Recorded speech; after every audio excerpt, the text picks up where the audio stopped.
mga we are not paid by Yes, the yes, ma'am. Marcos. No. Yeah, we are here to sympathize. We are from Belgium, Germany, and Oh, nice. Lumipat pa kayo? Germany, with our own money. Our reporter from ako rin, taga-ABS-CBN, Zen Hernandez po. Sen Hernandez. She's also reporting, taga dito I'm sa an Netherlands. ex-mayor of Kabakan. Talaga? I'm a two-termer. Baka pwede My kayo tumayo sa husband likod is niya.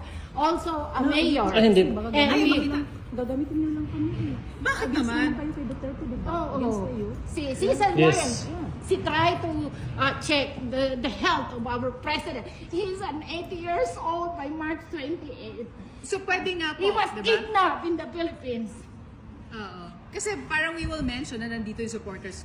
Sa totoo lang, syempre may magsasabi na hindi pinapakita ang supporters now. We're showing people. Yeah. That's what You we're can looking show for. us that we are not paid. Yes, sir. And he's my husband. Are you married to Yeah.